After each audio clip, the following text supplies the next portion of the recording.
Hello students, welcome to your online GK class. Today we are going to do chapter number 18. The name of the chapter is Identifying Values. Life में कुछ values होती हैं जो हम सबके अंदर होनी चाहिए अगर लाइफ में हमें आगे बढ़ना है, कुछ करना है, सोसाइटी के लिए कुछ करना है, अपनी फैमिली के लिए कुछ करना है, अपने नेशन के लिए कुछ करना है, एक अच्छा इंसान बनना है अगर हमें, तो हमारे अंदर कुछ वैल्यूज़ होनी चाहिए। तो उन्हीं वैल्यूज़ के बारे में आज हम पढ़ेंगे। यहाँ पर इस बॉक्स में 10 वैल्यूज़ के नाम लिखे हुए हैं और नीचे उनकी डेफिनेशन दी हुई है। हमें उसे मैच करना है कि कौन सी जो वैल्यूज़ हैं वो कौन सी डेफिनेशन के आगे आएंगी। In the box there are some values we would aspire for. हमें एस्पायर करना चाहिए कि हमारे अंदर ये वैल्यूज़ हों। Write each value besides its definition. हर वैल्यू की डेफिनेशन दी हुई है, उसके आगे आपको वैल्यू का नाम लिखना है। So the first is calm endurance without complaint, calmness when waiting। calm endurance without complaint मतलब आप एंड्योर करते रहें, सहन करते रहें, कंप्लेंट ना करें, शिकायत ना करें, और वेट करने के टाइम काल्मनेस रखें अपने अंदर। तो इस वैल्यू को कहा जाता है पेशेंस। जो हम कहते हैं ना, पेशेंस रखो, सब्र रखना चाहिए, वो ही है ये पेशेंस। तो पेशेंस एक ऐसी वैल्यू है लाइफ में हमारे लिए बहुत ही ज़रूरी है। अगर हमारे अंदर पेशेंस नहीं है तो हम लोग कुछ भी अचीव नहीं कर सकते। Second, an expression through words और actions of grateful feelings.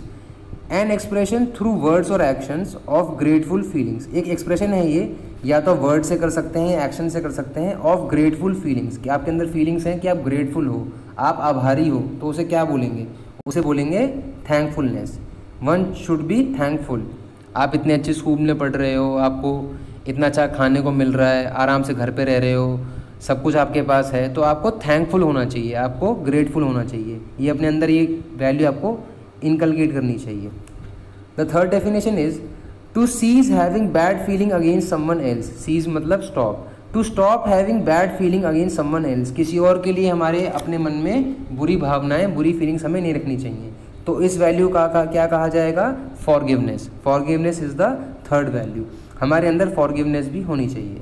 The fourth definition is a feeling of sorrow for another who is facing difficulty. A feeling of sorrow मतलब कि सॉरो का मतलब sadness, for another who is facing difficulty. अगर कोई difficulty face कर रहा है तो उसके लिए हमें सैडनेस रखनी चाहिए। उसे क्या बोलेंगे हम? Compassion. The name of the value is compassion. हमारे अंदर कंपैशन होना चाहिए। अगर कोई दूसरा इंसान है, हमारा कोई दूसरा क्लासमेट है, कोई दोस्त है, अगर उसकी लाइफ में प्रॉब्लम आ रही है तो हमें उसके लिए कंपैशन रखना चाहिए। The fourth definition is concern and thoughtfulness towards everyone. हर किसी के लिए कंसर्न रहना, हर किसी की चिंता करना, और थॉटफुलनेस, हर किसी के बारे में सोचना, इसे क्या कहते हैं? Caring. We should be caring.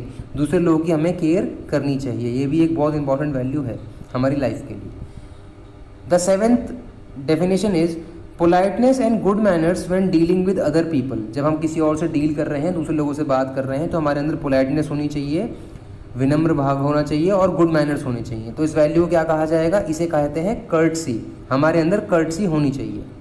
The eighth definition is a strong feeling of interest and effort for something.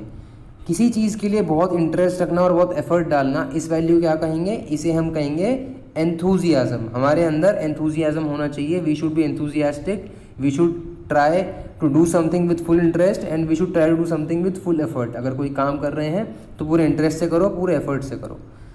Ninth, to be completely free from dishonesty और इनजस्टिस। आपके अंदर बिल्कुल भी डिसऑनेस्टी नहीं होनी चाहिए, आपके अंदर एकदम ऑनेस्टी होनी चाहिए, और इनजस्टिस नहीं होना चाहिए, किसी के साथ आप गलत ना करो। तो इसको इस वैल्यू कहा जाता है fairness.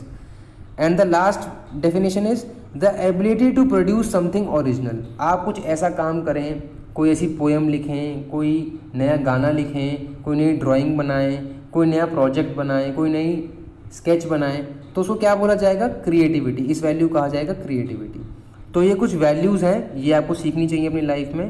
Patience, thankfulness, forgiveness, compassion, caring nature, courage, courtesy, enthusiasm, fairness and creativity. ये सारी वैल्यूज़ आपको लाइफ में सीखनी चाहिए।